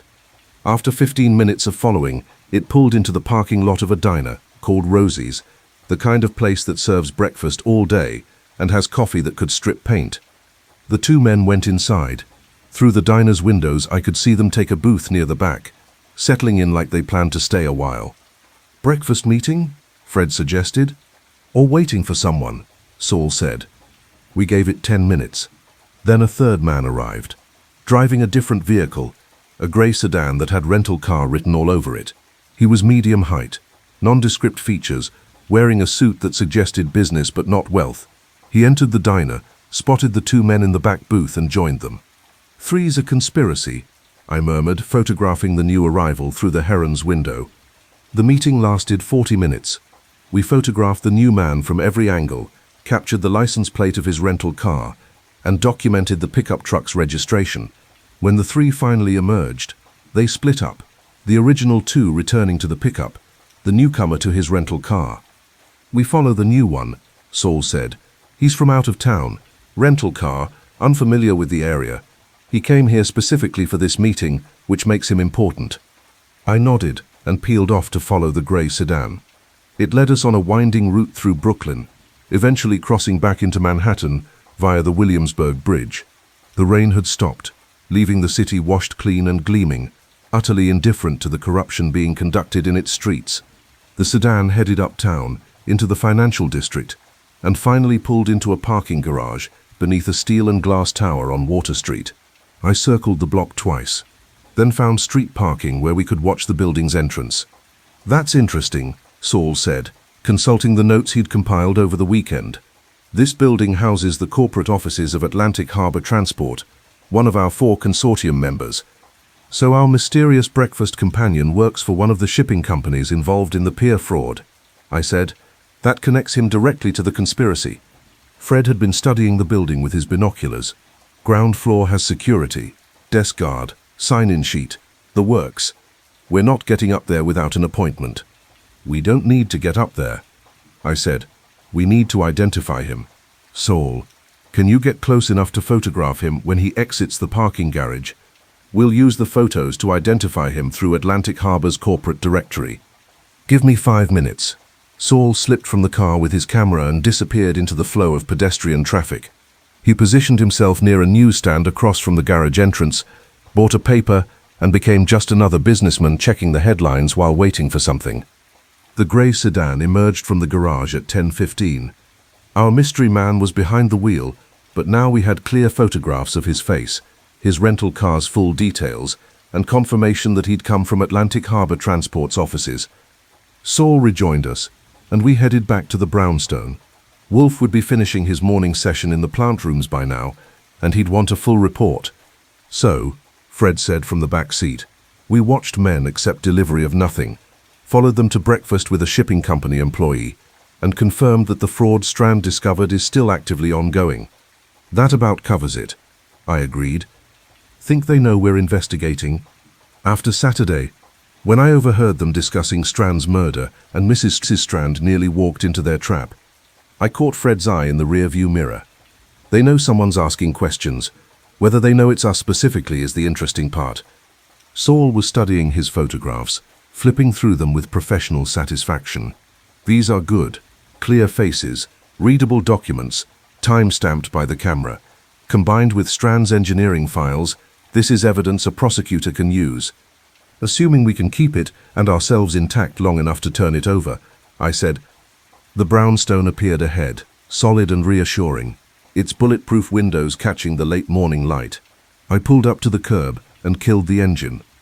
"Let's go tell Wolf we just watched $47,000 of public money disappear into thin air," I said. "That ought to improve his mood." It didn't, of course, but it did get us closer to the truth. Wolf heard our report in the office while consuming his lunch. Fritz had prepared veal kidneys in mustard sauce, which Wolf attacked with the dedication of a man who considered eating a form of meditation. Saul, Fred and I had already eaten in the kitchen. Fritz's hospitality extended to operatives who'd been up since dawn, and now we watched Wolf methodically work through our findings between bites. He examined Saul's photographs with a magnifying glass, studied the notes I'd compiled, and reviewed the timeline we'd constructed of Tuesday morning's events. When he finished, he set down his fork with the precision of a surgeon laying down a scalpel. $47,000, he said. Accepted, signed for, and vanished. Multiplied across how many false deliveries, Saul? Based on Strand's documentation? At least 30 similar transactions over the past 8 months. Probably more we haven't identified yet. Saul tapped one of the photographs showing the man in the cashmere coat. "This one bothers me. He's not construction crew, not a foreman, not dock workers. That's executive level, someone who makes decisions and expects them to be followed. Yet he personally attended a 7 a.m. delivery, Wolfe observed, which suggests either extreme caution or extreme arrogance, possibly both. He looked at me, the man who met them at the diner. You obtained clear photographs. I passed him 3 shots, showing the mystery man from different angles. Saul traced him through the rental car registration. Name is Douglas Pemberton, listed as a logistics coordinator for Atlantic Harbor Transport. He's been with the company 11 years, no criminal record, lives in New Jersey, married with 2 children. An ordinary man committing extraordinary crimes, Wolfe murmured. The most dangerous kind. They have more to lose and less experience managing the consequences. He set the photographs aside. Fred, what's your assessment of the 2 dock workers? Fred scratched his jaw, thinking. Local muscle, not bright enough to plan this, but reliable enough to follow orders. The stocky one, that's the same voice Archie heard on Saturday discussing Strand's murder, which means he's a killer who's gotten comfortable talking about it in public. Comfort breeds carelessness, Wolfe said. We'll use that. He shifted his bulk, making his chair protest. Archie, call Inspector Kramer. Tell him I have information regarding the death of Philip Strand that requires his immediate attention. Today, if possible. 4 o'clock would be convenient. I raised an eyebrow. You're inviting Kramer after he told you to stay out of it? Inspector Kramer will appreciate being correct more than he resents being premature. Besides, I require police presence for what I'm planning. Call him. I made the call. Kramer was skeptical, irritated, and ultimately unable to resist the implication that Wolfe had solved something. He agreed to 4 o'clock, with the caveat that this had better not be a waste of his time. Excellent, Wolfe said, when I reported Kramer's acceptance. Now, Saul, I need you to deliver invitations. Personal visits, not telephone calls. The recipients are Douglas Pemberton, at Atlantic Harbor Transport, Marcus Gibbon, the lawyer representing Harbor Properties, and anyone you can identify from this morning's surveillance who appears to have decision-making authority.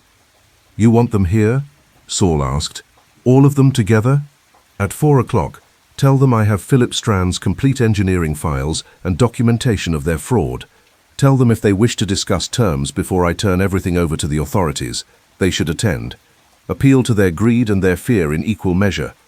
They'll smell a trap, Fred said. Of course they will, but they'll come anyway, because the alternative is worse. If I genuinely have Strand's files, which I do, and if I'm prepared to turn them over to the police, which I am, then their only chance of negotiating, threatening, or otherwise managing the situation is to confront me directly. I was beginning to see where this was going. You're gambling, they'll panic. That someone will say something incriminating in front of Kramer. I'm gambling that men who've killed once and defrauded the city of millions will make mistakes when confronted with exposure. Panic is merely one possibility. Arrogance is another. Stupidity a third. Any of them will serve. Wolfe looked at each of us in turn. You 3 will be present, armed if you're properly licensed, positioned strategically. If violence occurs, you'll prevent it. Clear? We all nodded. Fred had a carry permit. Saul usually went armed. I kept a .38 in my desk drawer for occasions that called for more than wit. One more thing, Wolfe added. Archie, contact Mrs. Strand in Connecticut. Tell her to remain there until Friday at the earliest. What happens this afternoon may draw attention we'd prefer she avoid. Saul left to deliver the invitations. Fred volunteered to position himself in the front room where he could watch the street. I called Mrs. Strand. She was safe with her sister, anxious for news, and agreed to stay put when I explained that Wolfe was setting something in motion. By 3:30, the office was prepared. Wolfe had arranged chairs in a semicircle facing his desk, 6 of them, which seemed optimistic but thorough. Fritz had been instructed that we were expecting difficult guests and should prepare accordingly. The dogs sensed something. They'd been restless all afternoon, moving between their posts with unusual frequency. Caesar had positioned himself near the office door, Mars by the window, Apollo near the hall entrance. Minerva stayed close to Wolfe's desk. Diana watched the front door, and Loyal had planted himself at my feet, his brick-red bulk solid as a boulder. Kramer arrived first. At 3:55, punctual as always, he came in shaking rain from his coat. The drizzle had returned, and looking like a man who suspected he was about to regret this visit. This better be good, Wolfe, he said without preamble. I've got an assault in progress in Queens and a missing person in the Bronx. I'm here because you said it was urgent. Patience, Inspector. The other guests should arrive momentarily. Kramer's expression darkened. Other guests? What the hell are you? The doorbell rang. I went to answer it. Loyal shadowing me. Through the one-way glass panel, I could see a man in an expensive overcoat, the same cashmere-wearing executive from Tuesday morning's dock surveillance. Behind him stood another figure I didn't recognize, medium height, sharp features, carrying himself with the confidence of someone accustomed to being the smartest person in any room. I opened the door. Gentlemen, Mr. Wolfe is expecting you. The man in the cashmere coat entered first, his eyes taking in the brownstone's interior with quick assessment. The second man followed, and up close I recognized the type. Lawyer, probably criminal defense, the kind who made 6 figures keeping rich people out of prison. I'm Marcus Gibbon, the second man said, offering a business card I didn't take. This is my client, Harrison Vance. We're here because we received a rather extraordinary message from your associate. Harrison Vance, Kramer said from the office doorway. His voice had gone flat and professional. I thought you looked familiar. You're the CEO of Apex Development. Vance smiled thinly. Inspector Kramer, what a surprise. Not really, Kramer said. Wolfe tends to work that way. The doorbell rang again. 3 more men arriving in a cluster. Douglas Pemberton from Atlantic Harbor Transport, looking nervous and out of place. The stocky dock worker from Tuesday morning, now dressed in jeans and a work jacket that poorly concealed what looked like a shoulder holster. And a third man I'd never seen before. Late 50s, grey hair, expensive suit, carrying himself with the authority of old money and older connections. They filed into the brownstone, and I guided them all to the office. The dogs watched each arrival with silent intensity. Caesar had stood when Vance entered, recognizing threat assessment as necessary. When the stocky dock worker came through, the one I'd overheard discussing Strand's murder, Mars growled low in his chest, a sound like distant thunder. The man froze. Jesus. Those dogs safe? Perfectly safe, I assured him, unless you give them reason to think otherwise. We got everyone seated. Vance in the red leather chair, Gibbon beside him, Pemberton and the dock worker in the next 2 chairs, and the distinguished older gentleman taking the chair closest to Wolfe's desk, with the ease of someone who thought he owned whatever room he occupied. Kramer remained standing, his back to the hall door, his hand resting casually near his hip, where his service weapon lived. Fred had positioned himself in the doorway to the front room, visible but unobtrusive.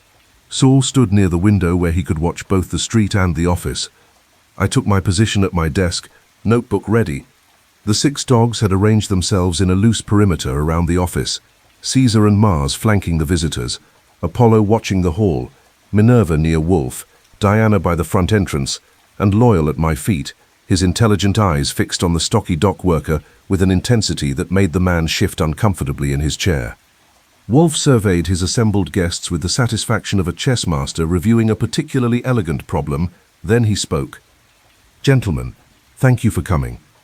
I have asked you here to discuss murder, fraud, and the theft of $30 million from the citizens of New York. I trust I have your attention. The room went absolutely silent. Vance recovered first. I don't know what you think you... I think, Wolfe interrupted, his voice cutting through Vance's objection like a blade, that you killed Philip Strand because he discovered your peer development project is an elaborate mechanism for stealing public funds. I think you've been falsifying delivery records, submitting fraudulent invoices, and constructing facilities that will inevitably fail because you've used inferior materials while billing the city for superior ones.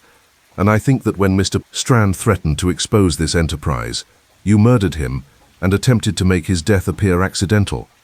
That's absurd, Gibbon said smoothly. You have no evidence. I have all the evidence, Wolfe said. Philip Strand's complete engineering files, photographs of this morning's false delivery, documentation of systematic fraud spanning 8 months, and he glanced at Kramer, recorded testimony from witnesses who overheard discussions of Mr. Strand's murder. That last part was a bluff. I'd overheard the conversation but hadn't recorded it, but it landed like a bomb. The stocky dock worker started to stand. Caesar moved forward 2 steps, and the man sat down again, hard. Now then, Wolfe said into the ringing silence, shall we discuss who killed Philip Strand? The distinguished older gentleman spoke for the first time, his voice carrying the weight of someone who expected deference. "I am Charles Whitmore, chairman of Meridian Shipping Lines. I came here as a courtesy, Mr. Wolfe, but I will not sit and be accused of murder based on logic, evidence, and the testimony of your co-conspirators," Wolfe said calmly. "Please remain seated, Mr. Whitmore. We've barely begun." Kramer had moved closer, his hand now openly resting on his weapon. "Wolfe, if you're playing games—" "No games, Inspector. Merely facts, assembled in their proper order." Wolfe leaned back in his chair, his fingers interlaced across his middle. "Let us begin with the structure of the fraud. 4 companies, Meridian Shipping, Atlantic Harbor Transport, Coastal Freight Associates, and Apex Development, formed a consortium to develop Brooklyn Pier facilities. The city allocated $42 million. The work was to be completed over 18 months. But from the beginning, the project was designed not to build a pier, but to steal as much money as possible before anyone noticed. "That's a serious accusation," Gibbon said, his lawyer's instincts engaged. "And you're making it in front of a police inspector without offering a shred of—" "The shred, Mr. Gibbon, is substantial." Wolfe gestured to the files on his desk. Philip Strand documented 37 separate instances of fraudulent invoicing. Materials ordered, but never delivered. Work billed, but never performed. Inspections passed for construction that doesn't exist. The scheme required cooperation at multiple levels.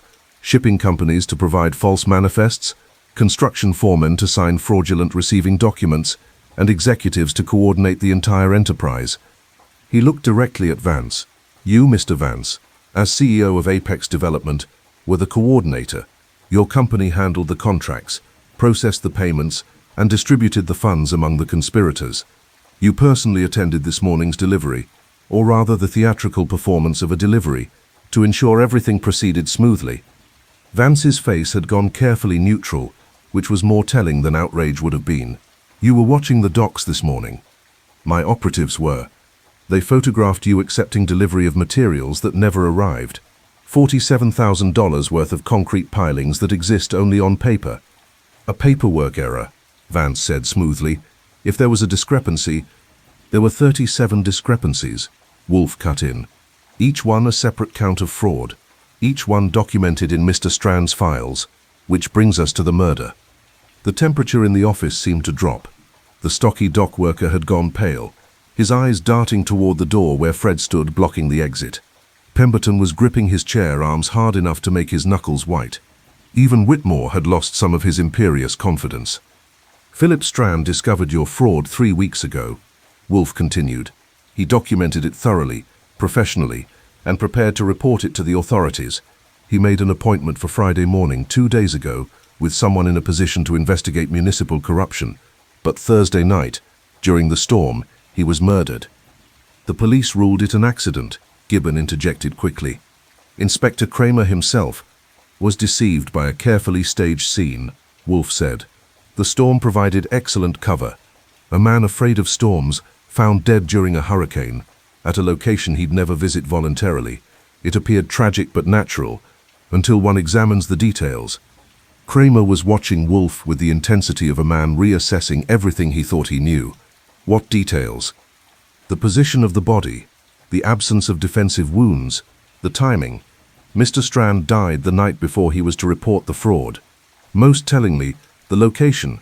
He was found at the old ferry docks, precisely where the fraudulent construction was occurring. Not coincidence, Inspector. Strategy." Wolfe's gaze swept across his guests. Someone needed to silence him and send a message to anyone else who might discover the truth. The storm provided opportunity. The location provided warning. "You're speculating," Whitmore said, but his voice had lost its authority. "I'm deducing. There's a difference." Wolfe shifted his attention to the stocky dock worker, who had begun to sweat despite the office's comfortable temperature. "You, sir, what's your name?" The man looked at Gibbon, who nodded slightly. "Vincent Russo." "Mr. Russo was present at the docks Saturday morning when my operative, Mr. Goodwin, seated there, overheard a conversation. 2 men discussing how Strand was a problem and how the river took care of it. One of those voices belonged to you, Mr. Russo." Russo's face went from pale to grey. "I never said. I don't know what you—" "You did say it," I interjected. "Saturday morning, approximately 9:15, outside the warehouse at Harbour Properties. You were discussing Strand's death with another man. You specifically mentioned that doing something during the storm was too visible, and that someone might have seen something. Your companion assured you that Strand was taken care of, and that the river did it, just like it was supposed to. That could mean anything. Gibbon tried, but his heart wasn't in it anymore. It means murder, Wolfe said flatly. Premeditated, executed during the storm, and staged to appear accidental. The question is, who gave the order? Silence. The dogs had gone absolutely still, sensing the tension in the room.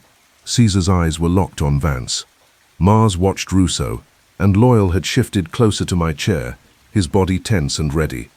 Wolfe let the silence stretch until it became unbearable, then continued. Mr. Vance, you coordinated the fraud. Mr. Whitmore, your company provided the shipping infrastructure. Mr. Pemberton, you handled logistics and false documentation. Mr. Rousseau, you provided muscle and followed orders. But who made the decision to kill Philip Strand? This is speculation, Gibbon insisted, standing. Pure speculation based on... It was Vance, Pemberton blurted suddenly. All eyes turned to him. His face was shining with sweat, his voice shaking. He called a meeting last Thursday afternoon, said Strand was going to ruin everything, that he'd found the discrepancies and was reporting them Friday morning. Vance said we had one night to fix the problem permanently. Shut up, Douglas, Vance snapped. I won't shut up. I didn't sign up for murder. Pemberton was on his feet now, his voice rising. You said it would be handled quietly, that Strand would just disappear, that the storm would cover it. You sent Rousseau and that other guy. What's his name? Kellerman. You sent them to Strand's apartment building Thursday night. I said, be quiet. Vance stood, his composure finally cracking. Kramer moved forward. Mr. Pemberton, are you saying you witnessed? I was at the meeting. Vance laid it out like he was planning a delivery route. Said Strand would be walking home from dinner around 9, that the storm would empty the streets, that Rousseau and Kellerman would intercept him, take him to the docks, and make it look like he'd gone out in the storm and fallen. It was all planned. Rousseau was on his feet now too, backing toward the wall. I didn't kill nobody. Kellerman did it. He's the one who hit Strand. Dragged him to the water. I just drove, that's all. I just drove. Vincent, Whitmore's voice cracked like a whip. Do not say another word. But it was too late. Kramer had his badge out, his weapon drawn. Nobody moves. You, he pointed at Rousseau. Hands where I can see them. Now. Rousseau complied, trembling. Fred had moved to block the hall entrance completely, and Saul had positioned himself by the window. The dogs were standing now, all 6 of them, forming a perimeter that nobody was going to cross without consequences.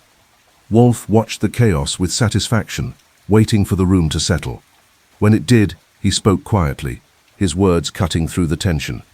Inspector Kramer, I believe you'll find that if you arrest Mr. Rousseau and locate his accomplice Kellerman, one of them will provide testimony against Mr. Vance in exchange for leniency.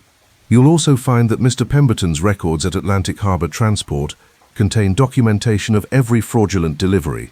And Mr. Whitmore, he glanced at the chairman, who had shrunk considerably in his chair, your company's shipping manifests will corroborate the fraud. Kramer was already calling for backup on his radio. Sergeant Stebbins, I need units at Nero Wolfe's brownstone, 918 West 35th. Immediate dispatch. We have multiple suspects in custody for murder and fraud. Gibbon had his briefcase open, already preparing for damage control. My clients will not be making any further statements without... Your clients, Wolfe said, have already made sufficient statements. The recordings of this conversation will supplement Mr. Goodwin's testimony regarding what he overheard Saturday morning.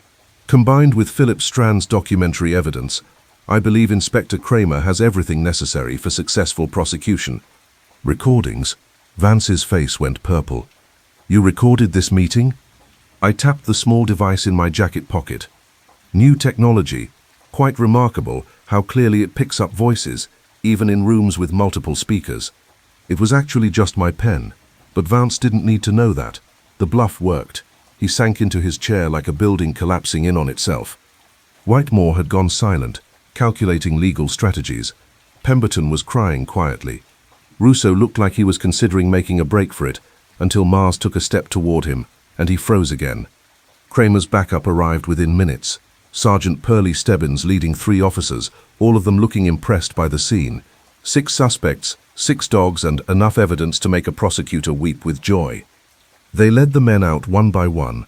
Vance still protesting, Russo babbling about how it wasn't his idea, Pemberton asking about witness protection, Whitmore maintaining dignified silence, Gibbon already on his phone calling in reinforcements. When the office finally cleared, only Kramer remained, standing in front of Wolfe's desk, with an expression that combined irritation, respect, and grudging admiration. "You planned this whole thing," he said. "Got them in a room together, played them against each other, waited for someone to crack." "I presented facts and allowed human nature to take its course," Wolfe corrected. "Men who commit crimes together rarely trust each other sufficiently to maintain silence under pressure. Mr. Pemberton, in particular, struck me as someone with a conscience guilt-ridden enough to confess when confronted with the magnitude of his actions. And if none of them had talked? Then you'd still have Philip Strand's engineering files, photographs of this morning's fraudulent delivery, and sufficient evidence to build a case. The confessions merely accelerated the inevitable." Kramer shook his head. "One of these days, Wolfe, you're going to get yourself killed playing these games. Perhaps. But not today." Wolfe glanced at the dogs, who were finally settling back into their positions now that the threats had been removed. "Good day, Inspector." Kramer left, muttering about paperwork and prosecutors and how much he hated clever people. The dogs followed him, and the brownstone settled back into its usual peaceful routine, as if murder and fraud had never darkened its door.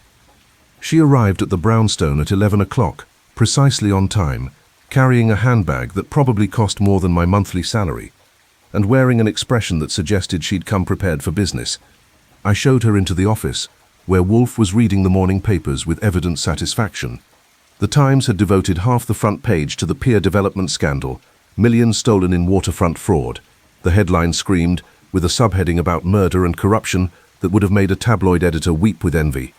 The Herald Tribune had gone with engineer's widow vindicated as killers arrested. Even the Daily News, never one for subtlety, had managed peer pressure, bigwig builders busted for murder rap. "Mrs. Strand." Wolfe set down the papers and gestured to the red leather chair. "I trust your sojourn in Connecticut was peaceful." "It was necessary," she said, settling into the chair with the grace of someone who'd grown up being taught proper posture. "Thank you for insisting I leave the city. I've since learned that Mr. Vance had men watching my apartment building. If I'd gone home that day—" She didn't finish the sentence. She didn't need to. The dogs had greeted her arrival with recognition rather than alarm. Caesar had given her a brief assessment and returned to his position by the hall door. Loyal had approached, pressed his brick-red head against her hand for a moment, acknowledgement of shared experience, then moved back to his usual spot near my desk. The others maintained their posts, relaxed but attentive.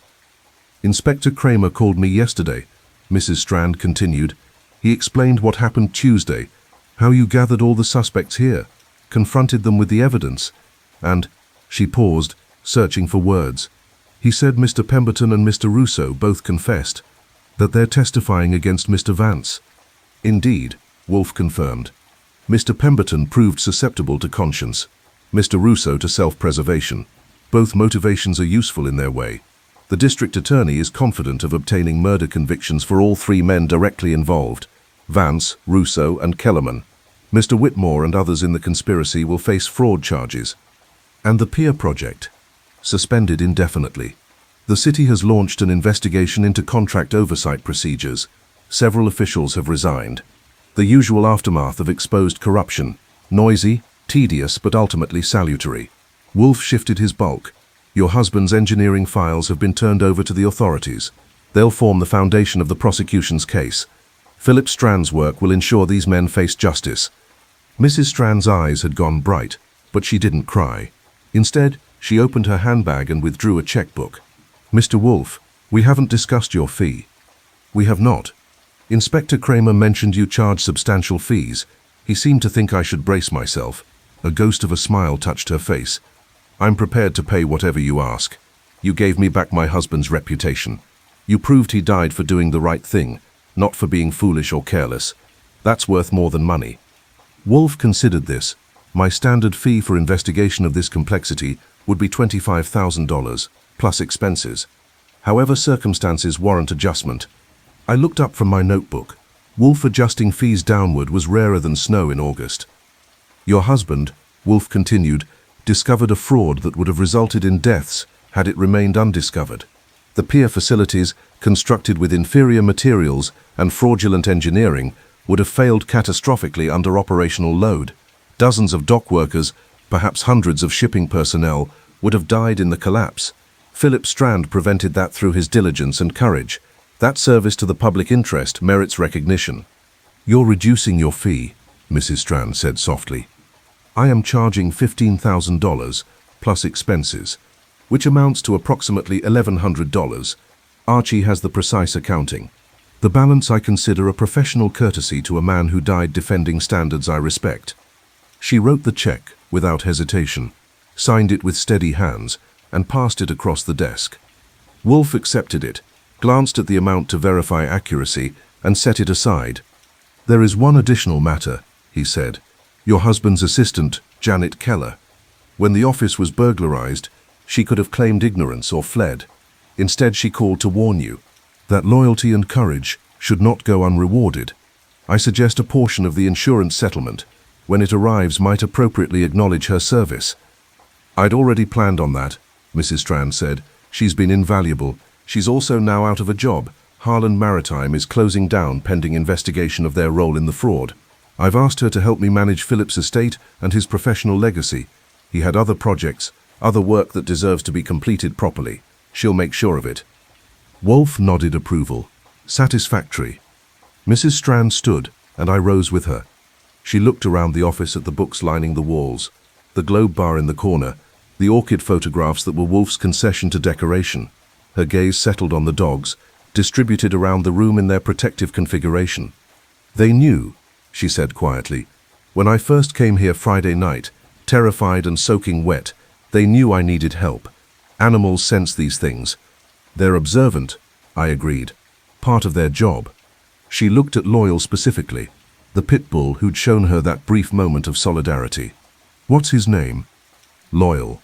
Fitting. She reached down, and Loyal came forward, allowing her to scratch behind his notched ear. Thank you for keeping watch. I walked her to the front door. Outside, Thursday morning Manhattan was conducting its usual business. Taxis prowling, pedestrians rushing, the city's perpetual motion. The storm that had killed Philip Strand felt like ancient history, though it had only been 6 days. Mr. Goodwin, Mrs. Strand said at the threshold, will you thank Mr. Wolfe again for me? I know I already did, but he knows, I said. Justice matters to him, probably more than he'd admit. You gave him a case worth solving, and a client worth representing. That's its own form of payment. She smiled, a real smile this time, small but genuine, and descended the steps to where a cab was waiting. I watched until she was safely inside, and the cab pulled away, then returned to the office. Wolfe had returned to his newspapers, the check already filed away, the case already transitioning from active to resolved in his mental ledger. She's a good client, I observed, taking my seat. She was adequate. She paid without quibbling, showed gratitude without groveling, and displayed remarkable courage throughout. That's better than adequate. Perhaps. He turned a page. The mayor is calling for reform of the contract oversight process. The comptroller has promised investigations. There will be committees, hearings, and stern pronouncements about accountability. None of it will prevent the next fraud, of course, human cupidity being what it is. Cynical, even for you. Realistic. Men steal because they can, because they're clever enough to see opportunities and weak enough to take them. Philip Strand was the exception, a man who saw wrong and refused to ignore it, even at personal cost. Such men are rare, which is why his death required justice. He set down the paper and looked at me directly. You performed well, incidentally. The surveillance was competent, the documentation thorough, and your confrontation with those men at the diner showed appropriate restraint. From Wolfe, that was equivalent to a medal ceremony. Thanks. Saul and Fred did most of the heavy lifting. They did their parts. You coordinated effectively. He picked up a different section of newspaper. I believe Fritz is preparing sweetbreads for lunch. You should inform him we'll be prompt. I checked my watch. 12:15. Plenty of time before Wolf scheduled lunch at 1:30, which meant he wanted me out of the office so he could read in peace. I took the hint. In the kitchen, Fritz was indeed preparing sweetbreads, along with asparagus in hollandaise, and what looked like a spectacular fruit tart for dessert. He looked up when I entered. "The case is resolved. Completely. The bad guys are in jail, the client is satisfied, and Wolf actually reduced his fee out of respect for the deceased." Fritz smiled. He does that more often than he admits. Not the reducing, the respecting. He admires integrity, especially when it costs people their lives. Yeah, Strand was a good man in a bad situation, did the right thing and died for it. But his death meant something, Fritz observed, stirring the hollandaise. Because of Mr. Wolf, because of you and Saul and Fred, justice was served, the fraud was exposed. Other lives were saved. That matters. It did matter. Which was why, despite the danger and the long hours and the occasional frustration of working for a genius who weighed 1/7 of a ton and refused to leave his house, I kept doing this job. Because sometimes, not always, but sometimes, we got to make things right. I looked out the kitchen window at the garden behind the brownstone. Autumn had settled in properly now, the leaves turning gold and red, the air carrying that peculiar crispness that meant winter was thinking about making an appearance. The city continued its endless rhythm beyond our walls, indifferent to one solved case among thousands of daily dramas. But inside the brownstone at 918 West 35th Street, justice had been served. A widow had been vindicated. Killers had been caught. And somewhere in heaven, or wherever, honest engineers go when they die, Philip Strand could rest knowing his work had mattered. The dogs filed into the kitchen one by one, responding to Fritz's call for their afternoon meal. Caesar first, naturally, followed by the others in their established hierarchy. Loyal came last, his brass collar catching the light, his intelligent eyes meeting mine for a moment before he joined his companions at their bowls. "Lunch in 1 hour," Fritz reminded me. "I'll be ready." I returned to the office, where Wolf sat reading, the October afternoon light slanting through the bulletproof windows. The case of Philip Strand resolved and filed away in the mental archives where all solved mysteries eventually went. Just another week at Nero Wolfe's brownstone. Just another wrong made right. The city could keep its secrets a little while longer. We'd uncovered this one, and that was enough. For now. 3 weeks later, on a crisp November afternoon, when the East River sparkled like hammered silver, and the city had mostly forgotten about peer development scandals in favor of newer outrages, I found myself back at the Brooklyn waterfront, not for surveillance this time, but for closure. The old ferry docks looked different in daylight without rain and murder hanging over them. Jack Holleran's maritime supply shop still stood, defiant against the forces of urban renewal. The warehouse remained empty, though the police had spent 2 days going through it after Rousseau's confession revealed it had been used as a meeting point for the conspirators. Halloran came out when he saw me parking the Heron. He carried the same coffee mug advertising marine engine oil, wore the same skeptical expression. "Goodwin, figured you might show up eventually." "Tying up loose ends," I said. "The case is officially closed. Vance, Rousseau and Kellerman are all facing murder charges. Whitmore and 4 others are looking at fraud, conspiracy, and racketeering. The district attorney is calling it the biggest public corruption case in a decade. Read about it in the papers." He sipped his coffee, looking out at the water. "Shame about Strand. He was a decent fellow. Asked good questions, didn't talk down to people. You could tell he actually cared about doing the work right. That's what got him killed. Usually is." Holleran jerked his chin toward the dock area where Strand's body had been found. The chalk marks were long gone, washed away by rain and foot traffic. Cities shutting down the whole project. Every structure they built is getting torn down and rebuilt properly. Going to cost twice what the original budget was, and take 3 years instead of 18 months. But at least it'll be done right this time. Any word on what happens to your shop? They're offering me fair market value now, instead of that lowball garbage from before. Turns out when you're not dealing with criminals, negotiations get more honest. He smiled slightly. "I'm taking the money and retiring to Florida. Got a daughter in Tampa who's been after me to move down there for years. Figure this is as good a time as any." We stood there for a moment, watching the river flow past. A tugboat pushed a barge upstream, its diesel engine chugging steadily. Gulls wheeled overhead, their cries mixing with the distant sounds of the city. "The man who found Strand's body," I said. "That was you. You called it in, talked to the police, did everything right. Didn't have a choice. You find a body, you report it. Some people wouldn't have. Would have walked away, decided it wasn't their problem. You didn't do that." Halloran looked at me, measuring something. "You saying there's a reward or something?" "I'm saying thank you. If you hadn't called it in immediately, if you hadn't been straight with the police and then with me, this case might not have gotten solved." Mrs. Strand wanted me to express her gratitude. He shifted uncomfortably. Not used to gratitude. Just did what anyone would do. Most people wouldn't. That's the problem. I pulled an envelope from my jacket pocket. "Mrs. Strand asked me to give you this." He opened it carefully. Inside was a check for $5,000 and a handwritten note I'd seen her compose in the office.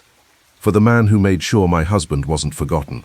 With deepest thanks, Beatrice Strand." Halloran stared at the check, like it might evaporate. "This is too much."